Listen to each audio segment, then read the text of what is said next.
Tonight's speaker is an expert on much more than fashion. A Yale graduate, she began her career in marketing at L'Oreal. She has worked at The Gap, helped launch Old Navy, and was the president of Banana Republic before becoming COO and president of U.S. operations of Chanel in 2003. In 2007, she became the first global CEO of Chanel, where she oversaw the brand's worldwide expansion. She left Chanel in 2016 to focus on writing, speaking, and developing new leadership initiatives. Her new book, Beyond the Label, Women, Leadership, and Success on Our Own Terms, is an insightful read that blends the author's own story with advice on creating a life that's uniquely your own.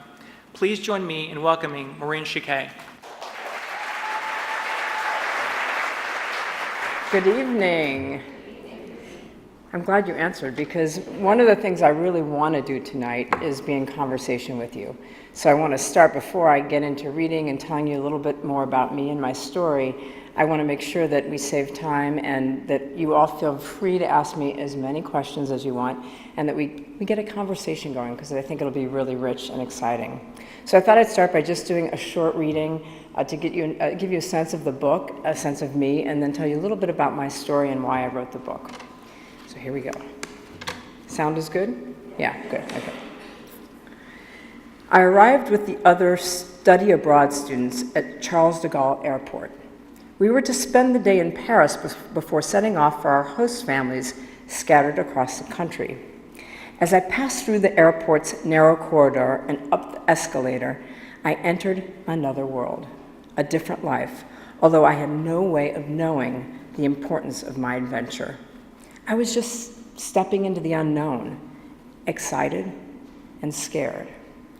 Still sleepy from the plane ride, we were herded into a bus bound for the city of light. My nose pressed up against the window as I craned my neck to take in the full height of the Arc de Triomphe. The bus drove at breakneck speed into the circle of cars as we approached the base of the monument.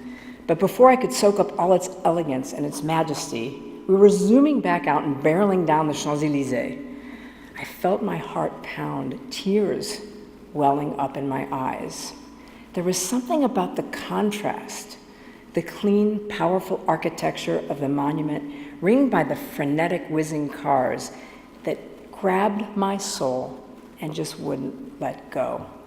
The light broke through the clouds and shone on the gold cupola of Les Invalides. I wanted to absorb everything: the crooked cobblestone streets, the wail of the sirens, the golden glow of the earth-colored buildings, even the acrid smell of the bus driver's freshly lit Gauloise mixed with his stale wine on his breath. Jet-lagged and weary, the next day I boarded the train to meet my host family. I was filled with trepidation. Although I crafted a letter of introduction, my very best French, several weeks earlier, my father had even corrected it, I hadn't heard back. All of the kids in the program had these lovely correspondences going on with their host families.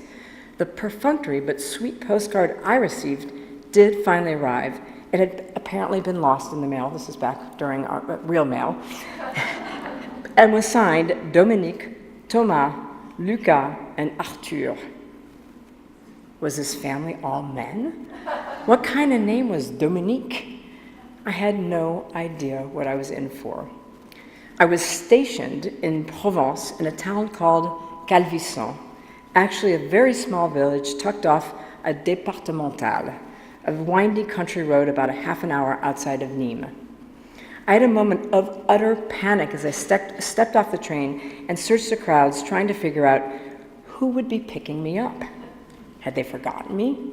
Finally, I heard a woman calling my name, although I didn't recognize it at first because she pronounced it Maureen, rolling the R and hanging on to the end at the end. It was more song than speech, as I later learned was common in that part of France. I spotted a woman with big round glasses, the lens as thick as Coca-Cola bottles. She pushed through the crowd nervously, her large brown curls bouncing with the same rhythm of the sign that bore my name. Bienvenue, je suis Dominique, she said. So Dominique was my homestay mother. She extended her arms to welcome me into her round figure. I leaned in for the traditional two-kiss greeting, but surprisingly, Dominique's hands stayed firmly on my shoulders for an additional kiss. Ici, On en fait 3. Here we do 3, she said with a warm smile. On est dans le sud. On est plus chaleureux que les Parisiens. We are in the south. We are warmer than the Parisians. I bet you all know what I'm talking about. She swooped me up into a Citroën sedan and we headed for her home in Calvisson. The house was one of many in a row hidden behind brightly painted green doors, punctuating the golden limestone that lined the narrow street. Pushing open the door, I discovered a small courtyard where a table covered with a cherry-colored yellow tablecloth held a vase of freshly cut wildflowers. Les cigales, or the cicadas, you have those here? Yeah, were chirping so loudly in the summer heat that I could barely hear or understood what Dominique was saying. It hardly mattered. I was exhausted and so relieved to see that there was, in fact, a host mother in my new family. Dominique led me through the courtyard into the house, and I peered into the kitchen and spied colorful vegetables, tomatoes, peppers, squash, and eggplants brimming over an unpacked market basket. The smell of roasted rosemary reminded me it was almost time for lunch. Dominique led me to my room on the second floor up a small stairway. Put down your bags, Dominique told me in French. Then we'll have a bite to eat and go to the beach. I didn't think we were near any beach, but I loved the sun and was up for an adventure. Really, at that point, I was just glad I understood the word plage. My sons, Lucas and Arthur, are already there, Dominique said. Ah, 2 boys. What luck. Dominique and I sat down at a table in the courtyard, and she poured me a cold rosé, despite my age. Yeah. One of the specialties of this part of France was goat cheese. My father had given me my first taste of goat cheese in St. Louis, but what I tasted at the end of this very first meal was something quite different. There were 3 small round discs on the table. The largest had a tan, wrinkled skin. The second, smaller, smoother, was rimed with gray dust, and the third, the smallest, was compact, uneven, and almost blackened. Dominique persuaded me to start with the first, the softest one, so that I could taste the others later. The firmer the cheese, the sharper the flavor, she explained. It seemed that there was a very precise method to eating goat cheese in France, an order to consuming and relishing each flavor. One must start with the least pungent to preserve the taste buds and allow them to gradually take in all that the sharpest cheese could offer. I had to plunge my knife forcefully into the mildest cheese, and then I made every attempt to spread it like peanut butter onto the baguette, but the soft inside, le mie, what other cultures have a separate word for the inside of bread, just rolled up into little balls. I watched Dominique cut a neat, clean triangle wedge from the crottin, fit it snugly into the inside of the piece of baguette, and with almost the same motion, take a bite and a long, deep swill of wine. She sampled each cheese this way, but explained that I didn't have to try the stronger one yet. My mouth was already singing from the mildest cheese. Before I could even bring up my torn piece of bread and cheese to my mouth, I could feel my nose tickling from the sharp odor of the ash from the aged crottin still on the table. But once I slid the cheese onto my tongue, I knew I would never eat the American version again. The firm and creamy texture kept my tongue scraping the roof of my mouth to savor every last bit as my taste buds exploded. I would soon learn that this ritual, slow it down, relish it, take it in fully, epitomized the French approach to beauty. Soon it was time to head to the beach. I went up to my room, grabbed my swimsuit, some shorts, and a t-shirt, and I rushed back to the car. The Citroën was a 2DS model, the long sleep one whose suspension system would float up once you turned on the engine like a flying saucer ready to take off. And take off we did. As we traveled from the country road to the National, a much faster 2 or 4 lane street, and then onto the autoroute, Dominique chattered away, asking me questions about my family, which I muddled my way through with monosyllabic answers. I thought my French was pretty good until I got there, but Dominique kept using one expression I just couldn't figure out. Mon fang. Mon fang. Did she have a toothache? And why did she mention it so often? And what did it have to do with how many brothers and sisters I had? My French-American dictionary was no help. We were in the car far longer than I expected. Dusk was quickly approaching. I was wondering whether we would have time to take a dip once we reached the beach. I began to make out the sea between the monstrously ugly high-rise buildings of La Grande Motte that loomed over the shores. As we turned the corner around an enormous pyramidal apartment building, I wondered how the same culture, so refined that it offered a wide variety of goat cheeses and wet, fresh-cut wildflowers on lunch table for two, could build such things. This wasn't exactly the pictures of the French Riviera I had seen in my school books. We parked in an overcrowded lot and walked through a sea of camper cars.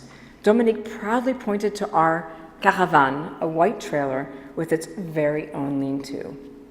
It suddenly dawned on me that we would be spending the entire weekend. Yes, the weekend there. I had only packed a t-shirt and shorts. Yeah. No toothbrush, nightgown, or even an extra pair of underwear. I awkwardly tried to explain, but Dominique threw her arms around a tall, slim, and elegant young boy and said, "Voilà Arthur, ton petit frère." That means your little brother, she said.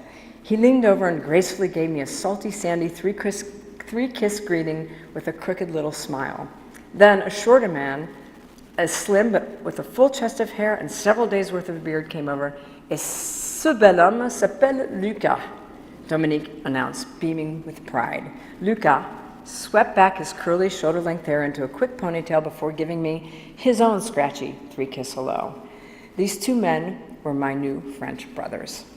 As we made our way into the cramped caravan, I tried again to explain to Dominique that I hadn't brought anything but a simple change of clothes. She finally understood and with a laugh reassured me that while I was in my maillot during the day, she would wash the clothes. With the sun's heat, they would be dry by evening. I marveled at this nonchalance. Besides, mon femme, we were at the beach and it didn't matter. The French seem to hold things so much more lightly than we do, and when surrounded by what they love, just make do. Dominique's husband Thomas was a mechanic. The years of hard work showed in the creases of his eyes, narrow slits with just a hint of blue sparkling through them. He wore his thick hair slicked back in an almost 50s styles pompadour. Now that meeting my family was complete, I looked around the very small caravan, wondering where we might all sleep, as the back held only one queen-size bed for Dominique and her husband Thomas, I assumed. But when it was time to turn in later that night, I learned the boys and Thomas slept under the stars, beneath the lean-to, and Dominique and I would in fact share the bed. Mon plaisir, Thomas said, his heavy hand resting on my shoulder, assuring me that he would gladly give up his spot. Any dislike of sandy beds quickly fell away as exhaustion from the trip, excitement from the first meeting, and the strain to understand the sing-song accent of the South pulled me down into a deep sleep next to the warm and tender body of my new French mama. So, thank you. Thank you.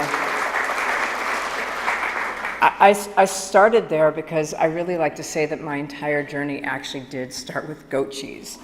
But it was that trip to France, and as some of you may know, I grew up in St. Louis. But it was that, and I decided when I was 16, because I was completely obsessed with everything French. My father spoke French. I had a wonderful French teacher. I needed to go to France. I needed to go to France, and I needed to live in France because I wanted to speak French like a French person. And I actually just wanted to be French. So at 16, I did a program called the Experiment in International Living, and I ended up in this wonderful family. And of course, my love affair only grew. So after I graduated from high school, I went to college. I went to Yale. I studied literature, which was because I just love reading so much and I love stories. And I really liked imagery. And I think that trip to France opened up my senses. It was almost like being in that beauty and watching how the French revel in beauty, how they take it in, how they absorb it, and how they love it so much, opened my eyes, ears, and all of my senses to the beauty around me. And that's what I wanted to study. Not so much French, but really imagery and how imagery actually impacts us and creates emotion within us. So I studied literature, and I specifically studied film as a literary form. So how does imagery and sound and text, how does that impact us, and how do we feel when we see these images? I did that. During that time, I went back to France for my junior year abroad, and again fell madly in love, now this time with Paris, of course. I was a student in Paris and got very lucky because I don't know if it was actually luck. I think I actually forced my way into finding a roommate. At that time was almost impossible. The French people didn't even have a word in the language for roommate. But they do now. They say coloc, which is colocataire, which means living with somebody, basically, a co-renter. And you have to love that. For the French have this notion of singularity, a co-renter. But she showed me around, taught me really what it was like in so many ways to be French and to be very comfortable as a woman, because she was very unabashed about many of the things that she did. From there, right after college, I'm now a literature major. I have no idea what I'm going to do, by the way. I had absolutely no idea. I decided, since my father was a lawyer and I respected him and admired him, that I would just go take the LSAT, and I'm just going to be a lawyer, I guess. One of those things that I guess you do. I went to take the LSAT. Halfway through the test, I was reading the questions. I couldn't understand a thing I was reading. I was guessing at the answers. I raised my hand. I called the proctor over and I said, I'm going to give this back to you. I don't think I can complete the test, and please ignore my results. The reason I think I did that is I decided that no matter what, and I really mean no matter what, without a job, I would go to France. And I would get a job, and I'd figure it out, because I needed to be around that beauty. I needed to be in that place and understanding how the French people saw things and seeing it through their eyes. So as luck, I don't know, again, if it's complete luck, but as luck had it, I was able to find an internship at L'Oreal in Paris. And I was sent on the road to become a traveling salesperson as part of their training program. Now, I was all excited. I'm like, I'm going to go back to the south of France and, smell more lavender and drink great wines. That was not in the cards for me. I ended up going to the north of France, which is coal mining region. And actually, some people would say maybe not the most beautiful part of France, but in so many ways to me it was incredibly beautiful. And it was there that I actually discovered that beauty has a lot of faces and a lot of ways of expressing itself. And I remember one morning driving by this beautiful, well, I thought it was beautiful, purple mountain. It was kind of a misty morning. It's very cold and damp in this part of France, and particularly this was like November, December. And I see this beautiful, I don't know, but mountain almost of purple. Turns out it was coal. But I realized that it was so beautiful because it represented all the things about that region, all the hardships, all the ways that people were working in that region, and it told me a story. So I ended up staying in France for 3 years. I met my husband Antoine, and for lots of reasons, we decided we were going to start on a new adventure and move to California. And we're going to move to San Francisco. Why? Because it was beautiful.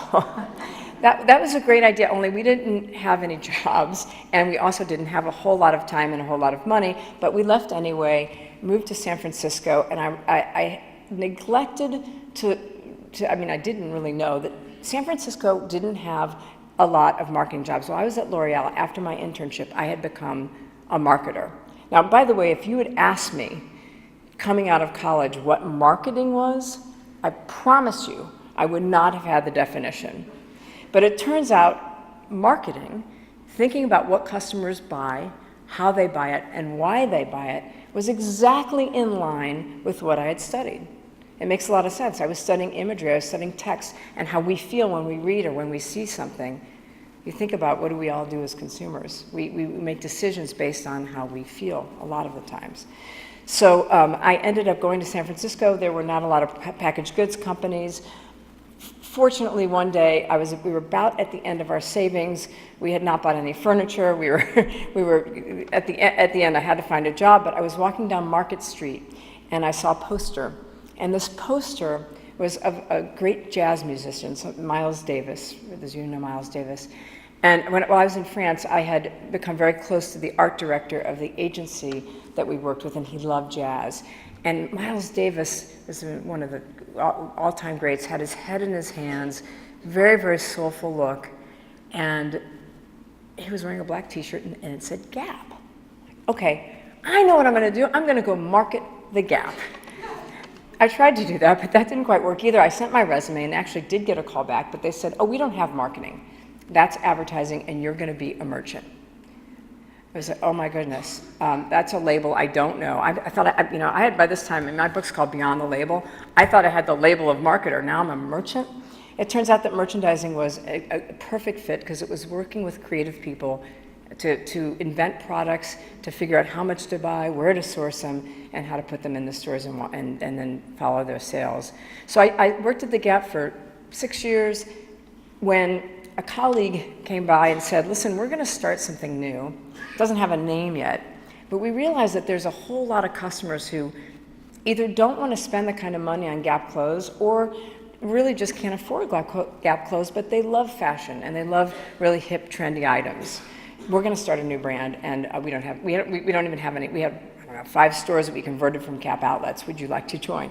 Well, by this time, having my French background, I thought I should be a Banana Republic, but it seemed like a really interesting opportunity, and it turned out it was an incredible moment and turning point in my career.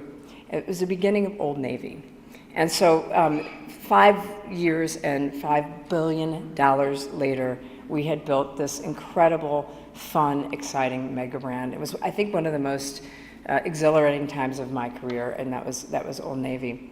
From Old Navy, I ended up going to Banana Republic for 1.5 years, but while I was at Old Navy, I got a very mysterious call from a headhunter who had told me that he had something an offer I was not going to be able to refuse. Now, I was really happy at the Gap. Gap was, for me, that was the center of the universe. I loved my job at Old Navy. And he said, no, this is a French company. My ears perked up.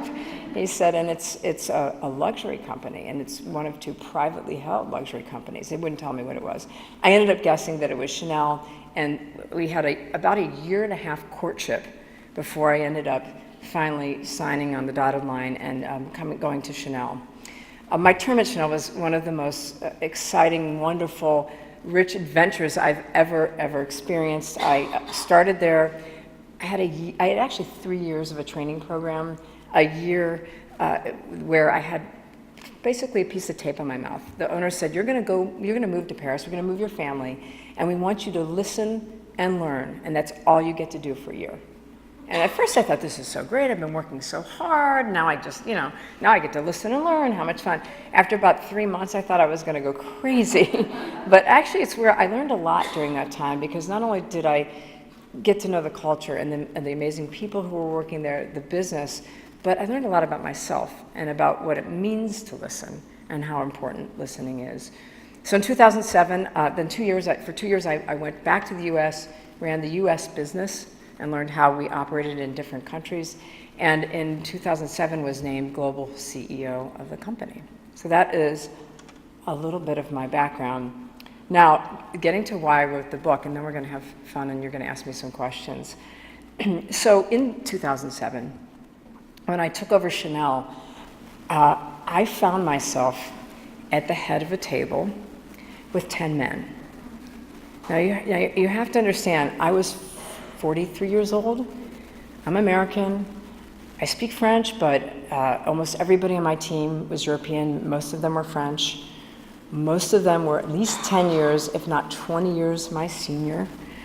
All of them had luxury experience, and many of them had been at Chanel for 1, if not 2 decades. So I come in, I came from pretty much selling T-shirts on the back of a Chevy truck at Old Navy. And you can imagine what that felt like. And I realized that, I didn't really know anything and I didn't have any credibility. So at first I thought, well, I've watched other CEOs. This label CEO, I know what that is. I've seen how CEOs act. I'm going to try to act like one of the guys around the table. It didn't work out so well. I realized that actually I had to listen. I had to use empathy, sit on their side of the table, understand the business and the culture from their perspective, ask a lot of questions, because I didn't know anything. And I didn't know I didn't know where to take us because I had no experience in the business. And it turns out that that started giving me the credibility that I needed to take the company forward. It wasn't by slamming down the hammer and saying, here's where we're going. At the same time that this was going on, you guys remember what was going on in 2007. This is the beginning of the digital revolution. Social media is starting to go crazy. You're a luxury brand, and for I guess a mass market brand, the internet looks pretty good. You can sell more things to more people all the time. As a luxury brand, where you're trying to keep your products special and precious, where you have a very finite group of very, very loyal customers, and all of a sudden you've got people selling fakes online. Maybe you had people selling fakes before in stores, but online it makes a much bigger canvas for people to be able to sell. Unauthorized sellers, the secondhand boutiques that were, usually didn't bother anybody. Now anybody can get anything all the time, and you're trying to keep this brand special. Then there were millennials, this whole new generation of customers, of employees who cared a lot about the ethics of companies. They wanted companies to be transparent, the environment, social issues, a whole lot of things that companies really weren't used to contending with. And then we had globalization. We had been a global brand, but to all of a sudden see in your boutiques throngs and throngs of customers from around the world, particularly busloads and busloads of Chinese people coming into your boutiques when your best customers are just trying to buy something. We didn't know how to handle it. We didn't know how to serve this new clientele that we didn't know very well. We didn't know their culture as well, and we didn't know what to do and how to be good to our loyal customers. So I realized at that time, as I'm going through all this, and I'm a new CEO, that actually we were all in the same situation I was in when I got to the head of that table. We were in the unknown. Nothing was going to be the same as before. Nothing that we had learned, just like me, I had learned all these things about mass market. Nothing that I had learned was going to basically serve me in the luxury business, and nothing that any of them had learned about how to run our business was going to serve us in this very uncertain, unknown future. So it was that point that I decided to start a leadership initiative. I try not to call it a program because for me, leadership is something that really goes on and on. It's not a one-time event. Called the Active and Conscious Leadership Journey. And the idea of this leadership work was to bring these skills, empathy, listening, flexibility, compassion, collaboration, all these things, to really bring them up on equal measure to the things that we always thought good leaders do. So we think of good leaders as being visionary and focused and ambitious and strategic. Those are important, and they're still important. But good leaders also, and even more so today than before, need to be empathetic. They need to listen. They need to collaborate, be flexible, sit on someone else's side of the table. So I started this initiative. It was a very unusual initiative, just with 20 leaders. We brought in speakers, poets, we brought in peace builders, business leaders, complexity experts. We all worked with coaches. I mentored everybody. And after a full year of this work, things were radically changing with this leadership team. Where there were silos, those silos were getting broken down. New ideas were happening, creativity that we hadn't seen before, because we started to trust each other and we started to work in new ways. It was so exciting that these 20 executives said, we want more people to learn about this. They rolled it out to 200 executives. The 200 turned around and said, we want 400 more people. So by the time I left, 600 people had worked in active and conscious leadership. So I wrote the book because I thought this is important work, and companies and executives and leaders need to know about this. So I wanted to talk about that first. And as I started to write, I started to trace back parts of my life. And I thought, it's interesting. I've been a mentor to so many people, and I've benefited from so many amazing mentors throughout my career, that it would be really wonderful to almost share my mentorship, in a sense, in a book. And when and if you've read the book, you'll see it's not a set of dictates or lessons or here's what you do next, because I can't tell you any more about what you should do than anybody else. But I'd like to share my own experiences, my insights, and my questions. And in those, hope that you can create success on your own terms. So that is why and how I wrote the book. And that's all I'm going to say because I want to give you guys time to ask me some questions. So thank you.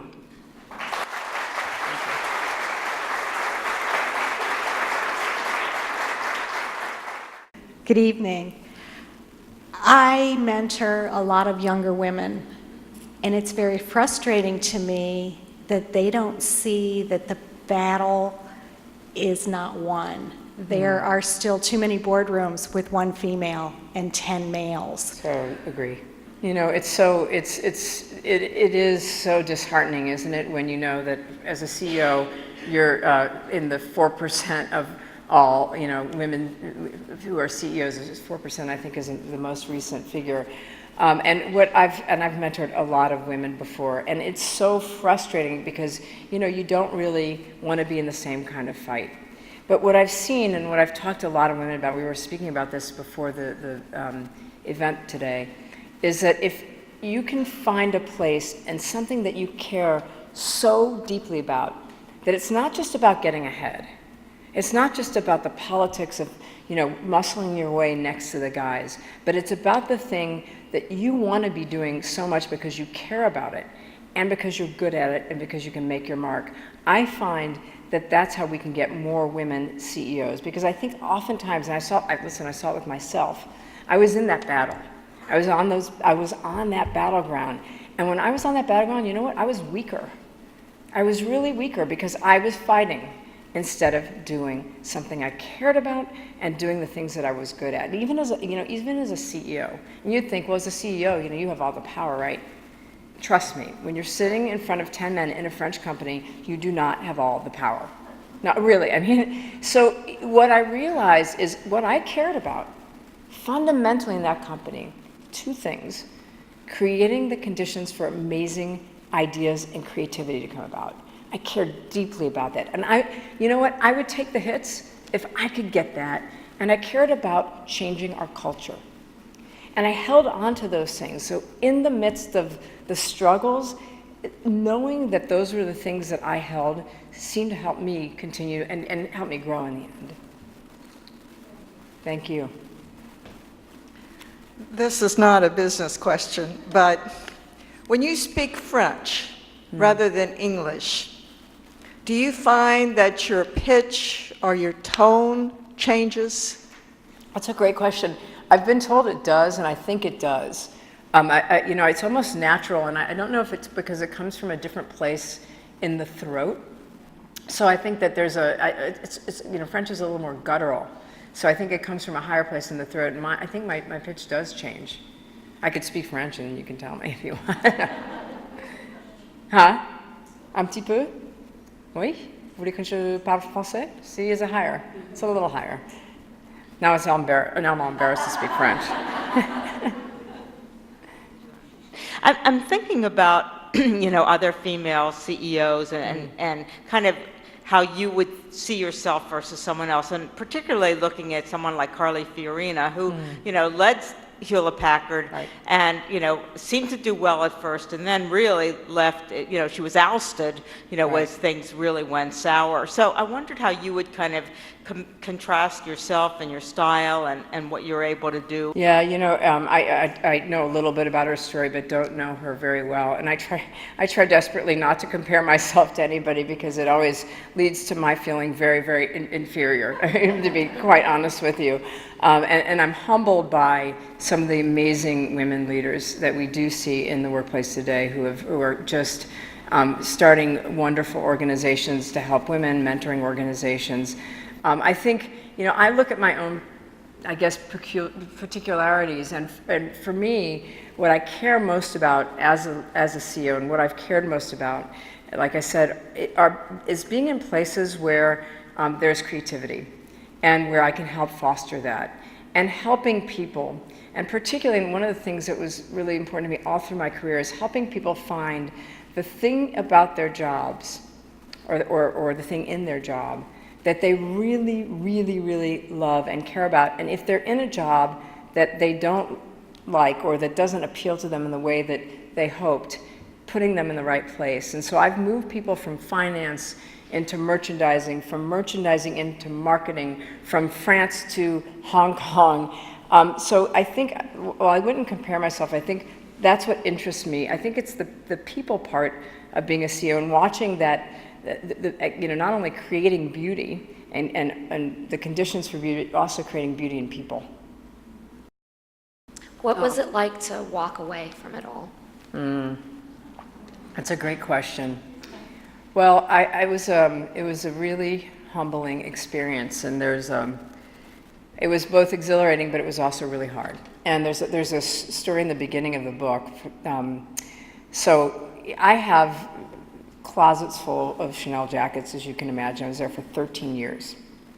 And, when I left, I thought, I've got to get a new wardrobe. I don't think I can walk around with Chanel anymore. Because every single day, and I kid you not, on rare occasion, but every single day while I was working there, I wore a pair of jeans and a Chanel jacket. That was my uniform. I got known for it. People in the company started wearing it too. Women were really happy because they could wear jeans. But when I left, I thought I've got to find out who I am. And so I went into a boutique in New York, and I started trying to figure out what I was going to wear. And as I walked into the boutique, and now I'm a merchant at heart. I mean, I was in merchandising at the Gap, so I like clothing. I like to touch and feel, and I walk in usually with a fair amount of bravado into a store, and I'm like, I can find the trends. I felt about this big. I went up to a mannequin and I went to touch something, and I realized I was in the men's section. I was completely humiliated. So I finally found a sales associate to help me, and they, sort of bringing out all these clothes. And I'm telling this story about clothes because it's actually not really about clothes. It's about who your identity, right? And I ended up trying on things that I had never worn before, and sort of finding the person inside of that label, CEO of Chanel. But it was, even, and I was talking about this last night to a group of people, even walking around in New York, a place that I know so well, was intimidating to me. Because in a weird way, you take on that role and that label, and it becomes kind of part of who you are. And so when you take it away, you actually have to figure out, now who am I? And so there was and I think I'm still in that question. I really do, but it was a really, and at the same time exhilarating and exciting because, I got to write a book and I'm entering a whole new chapter. That's it. Well, I'm particularly glad that you wrote the book because it's given me a lot of hope in terms of that women can really be themselves and be successful, and I've never seen that before. Yeah. And so, I think the thing too from your book, it's as if being yourself is what got you there, and that when you tried to play the part of the COO, and watching the men, which I've seen that, Right. That's all I see. Yeah, I know. So now you did it differently and it worked. And the other thing that is so incredibly striking to me is that you're a woman from America in a French company, and that combination seems to have brought in an entire new way of being for women in the world. Oh, thank you. So it appears to me that you have led your life by literally following your soul. I call it the heart lines, the heart lines on your hand, yeah. Well, I'd love to hear more about that. And, is there a process, to staying in touch with your soul? That's such a great question. First of all, thank you. It's really touching to me. And I feel fortunate in a lot of ways to have been able to do that. It's funny, I had this aha moment, and as people call it an aha moment, and I think this was about, I'm trying to remember the year it was right before I launched the leadership work at Chanel, and you made me think of it, and I was going to talk about it tonight, and I forgot. I went to see Aung San Suu Kyi speak. Does everyone know who Aung San Suu Kyi is? So Dasu is her less formal name. Who's now, one of the leading, or if not the leading, person in Burma, or Myanmar, however you want, whichever you choose to call it. But I went to see her speak, and she's this tiny woman. I don't know if anyone's seen her speak. And she wore this beautiful dress with vines, imprinted on it, and she had a rose in her hair. She was very, very soft-spoken.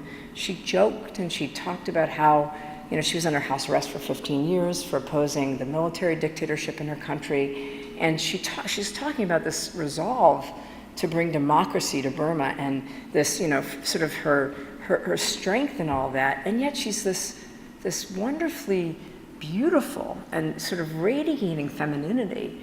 And it dawned on me that that was who she was, and her strength actually wasn't because she fought, with her fist. And if she had tried to fight the military, I think that would not have gotten her very far. And instead, she chose to collaborate with them, which is, it's incredible. And by the way, there are men who've done this too. But it dawned on me at that moment that this was something that I needed to take forward. So thank you for recognizing it. But when you say a process, I've tried to break this down so many times, and I can only think of it in terms of questions. So here are my questions. I'm always in this question of what do I really, really care about? Like, take away the role, the title, the label. What is it that makes my heart sing? Like, when you peel it all away. And then that's my first kind of set of questions. Then I think about where can I make my mark? Where can I make a mark that's uniquely my own?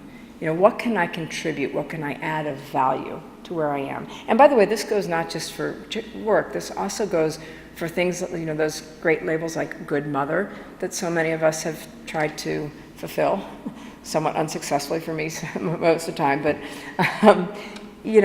what can you do? What can you bring to this that is unique and then what situation are you in? Where are you in your life?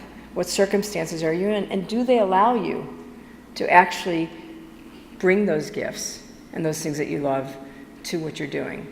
So I feel like I'm constantly, it's not a formula, but it's almost like constant questions. Even today I'm asking myself this, look, I just finished writing a book.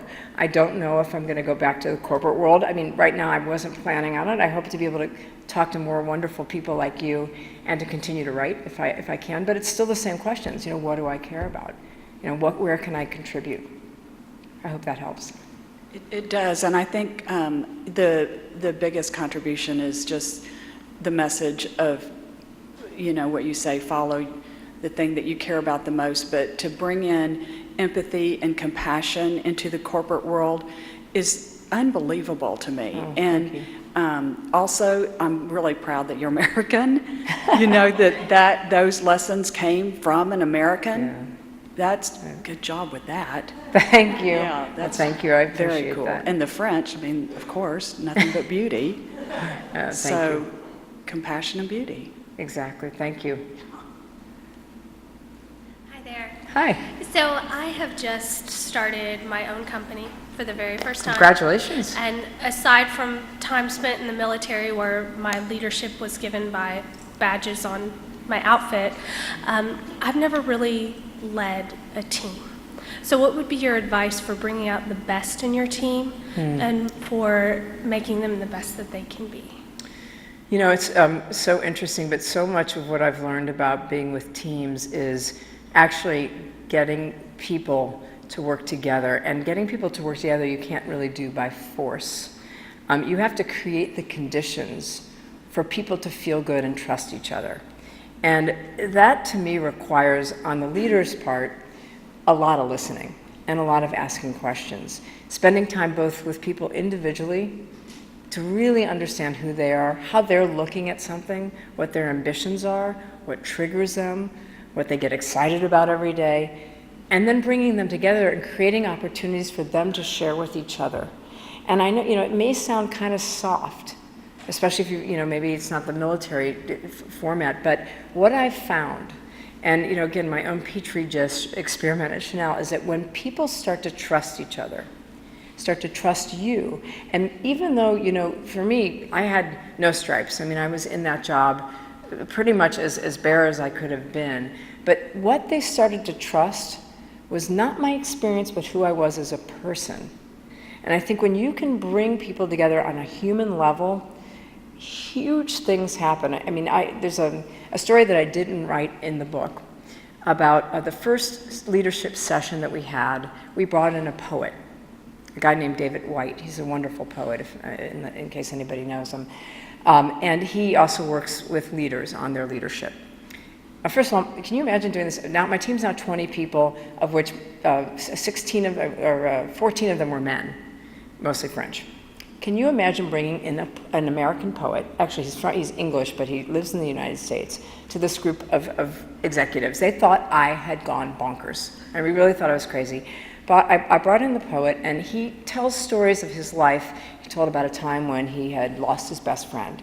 He told about a time he got in a fight with his daughter, or when he became a poet from his corporate job. And so he weaves his poetry in, and he tells these stories, and he tells it through a frame of what he calls courageous conversations. Now, courageous conversations are the conversations that we don't want to have.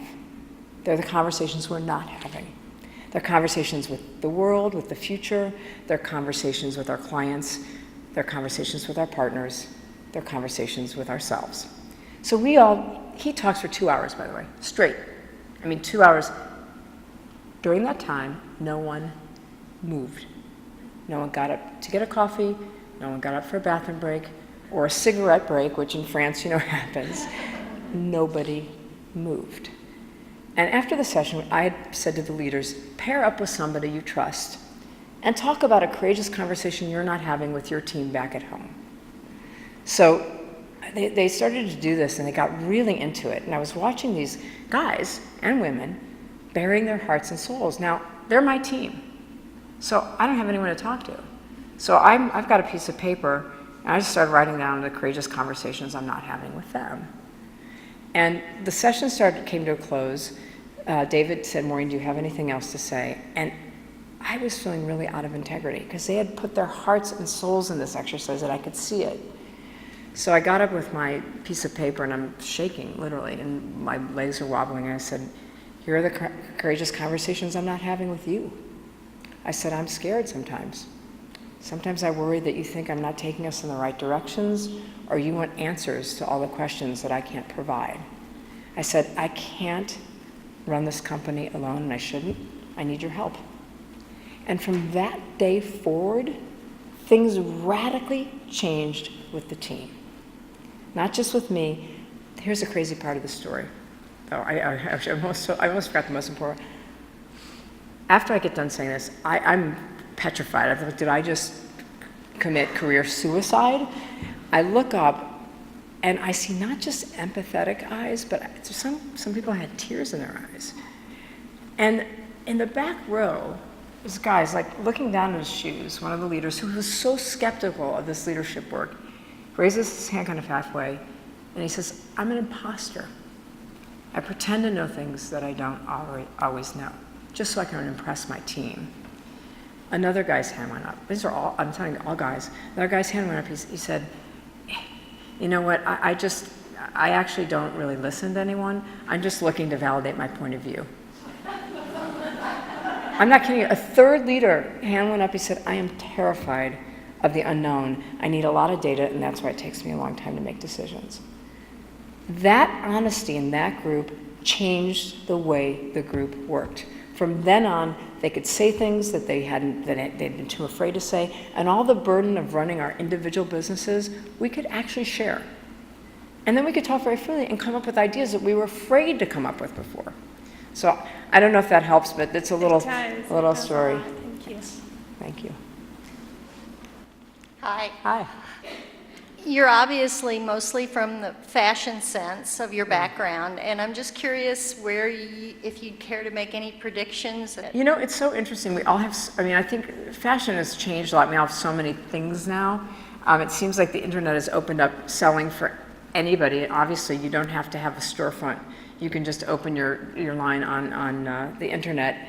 And so I think that's changed the landscape, and unfortunately, lots of retailers and lots of fashion brands are now going out of business. So there's a big shakeout. What I care about and what I think about as a consumer, and I have two kids who are 21 and 24. So they're, pretty much in that, I don't know if it's the millennial, post-millennial maybe. I am watching companies that have purpose, that instead of just selling stuff with labels on it, they mean something to us because they're either doing something really incredible for social causes, for the environment, but they're connecting with us in ways that are beyond just the label, that are beyond just the clothing itself. So one example I give, I really like REI. I don't know if you have REI in Louisville, but what an amazing brand. They closed their stores on Black Friday, which I think was a brave and incredible move. It's the biggest shopping day by far of any in the country. They closed the stores because they want people to get outside. I want to buy stuff from REI. I think that's really cool.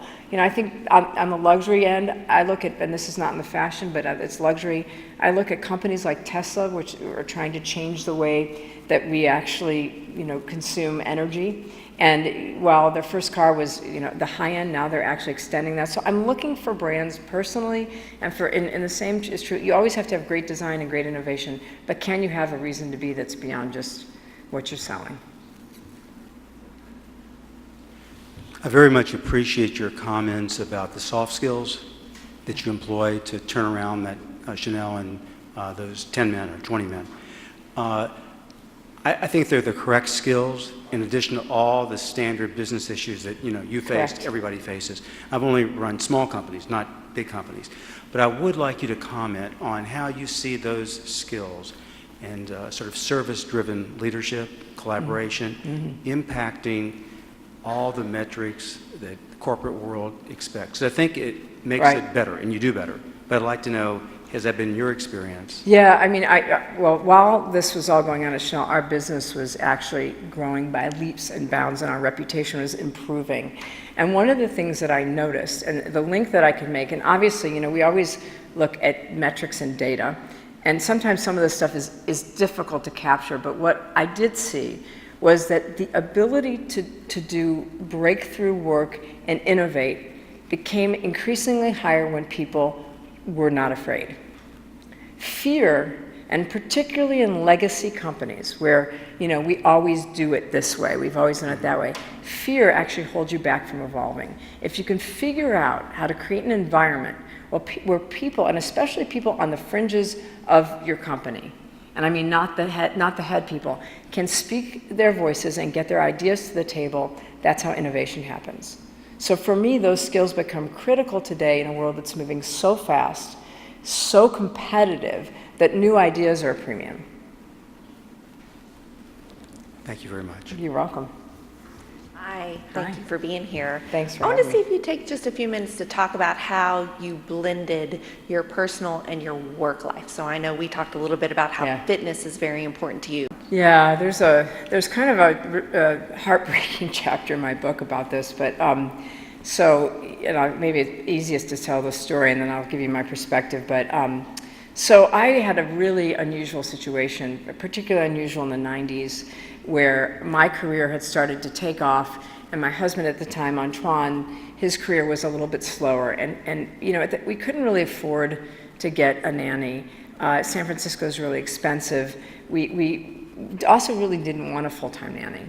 So we decided that one of us should stay home, and of course he was the one whose career was not quite going as fast, so I decided that I'd be the one that would work. Now my work entailed travel, and a lot of travel, and even back at the Gap days, I was going to Hong Kong 5 times a year, to New York 5 times a year. It was a lot of travel. And so he was taking care of the kids, he was making sure they got to school, that everything that, soccer games, whatever they needed, and it worked out really well. It was hard though. It was hard because people made fun of him for, sort of being Mr. Mom. And women at the school said, are you really married, and made fun of me because they were like, oh, she's just a corporate woman, And for both of us, it was hard. But the kids seemed to be doing really well until I learned, and this was a late lesson and something it's kind of one of those hard ones, hardest chapter of the book to write. I went college visiting with my oldest daughter, Pauline. And we had an exhausting day. We were traipsing around the campus. I was aggravated, she was aggravated, went down to dinner, and all I wanted was a glass of wine. I was smelling the food go by. Those of you who have kids, you know what this feels like. And something about, we got in an argument. It was something small. But it was like a spark that ignited a literal fire. And she said to me, "You can't tell me what to do. You were never there. Daddy was always everywhere. He was at every soccer game. Where were you? Off on a plane to Hong Kong?" And she laid into me. I'd never heard anything like it. I mean, literally, I think my tongue swelled in my mouth. My ears started to burn. I was speechless. I got up, went to the bathroom, and just broke down and cried. And because I had thought all this time, this is great. We have a great situation. It's all perfect. And in fact, it wasn't perfect. And as I look back, and it's a really hard thing to look back. And it's sort of, I asked myself the question: was there a better way? The funny part of the story was, several months later, Pauline was filling out her college applications, and I walked by her room, and she's got these beautiful green eyes, and they're glowing, and there's computers on. She says, "Mom, can you help me with my college essays?" And I went in, and we brainstormed. She came up with this wonderful idea. She wrote the essay, and we never talked about it, but she thanked me. And then as I went to go speak at her university, she would invite all of her friends all the time. And she finally said to me, and this is, graduating college, I helped her figure out what she really wanted to do. She finally said to me, "Mom, you really didn't know how to cook, you didn't know how to iron, but you could help me figure out what my career would be, and that's great." And what I realized is that there was no perfect work-life balance, that I did the best I could do. Antoine did an amazing job. We gave different things to our kids. I think from my perspective, I have two girls, and so those preteen and teenage years, I was there. I was a shoulder to cry on, and the mommy to talk about friendships and breakups and all those things that we do. And academically, since Antoine is French, he didn't know the system as well, so I was there for everything that was academic. But I think back to that time, we make compromises. We do. Do I regret being a corporate person or a woman in an executive room? I don't. I really loved what I did. I think the thing that I learned, and if I had to go back, because people always say, "What would you do differently?" I'd have a conversation about that. I think, I almost kind of just assumed everything was okay. But just to start having those conversations with my kids, I think that would have been a pretty nice thing to do. Thanks. Hi. So my career has been in technology, and I've felt along the way it's very metric driven. I've defined my way in a space that's not heavily female oriented, it's more male dominated. But in the past 2 years, I've shifted my career into inclusion and diversity for the IT organization in our corporation, and I feel it's exactly what makes my heart sing. That's a really interesting issue, and I don't know that I have the right answer, but I think my experience has been that if what you're doing, if there's a place where, you're in charge of diversity, so you can see value that's been brought by some of the whether it's programs you've put in place, encounters that you've created, relationships that have come about. I look at those are metrics, even if they're not numbers-driven metrics. They're moving the needle on something, and I think I applaud you, by the way. I think that's incredible. I've been through a lot of that. I mean, I went through a point in time, particularly during the leadership work, where there were people on my team who said, "You know what? This isn't going to do anything for our business. This isn't helpful." But the funny thing is, after a year, they were dying to get their 200 leaders involved because they could see that what was changing was cultural. And I don't have a better answer for how you translate that to metrics, but metrics don't have to be numbers. Metrics could be incremental changes that you're making, ways that people are happier in their jobs. I was thinking about your question earlier. One of the things I noticed being a leader for so long is when people love what they do, they work better. I mean, I know that it sounds basic, but it's funny how many leaders don't think about that. When you can get someone in a job that they actually love to do, and when they're collaborating with someone else, your business is better, period. So I don't know how to give you a better answer than that. I wish I had a way to, so if anyone else has an idea. but thank you for asking the question. Wow, thank you. I'm so happy I'll ask questions. Thank you so much, and what an amazing institution you have, and thank you for inviting me to Louisville. Did I say it right? All right. Take care. Thank you.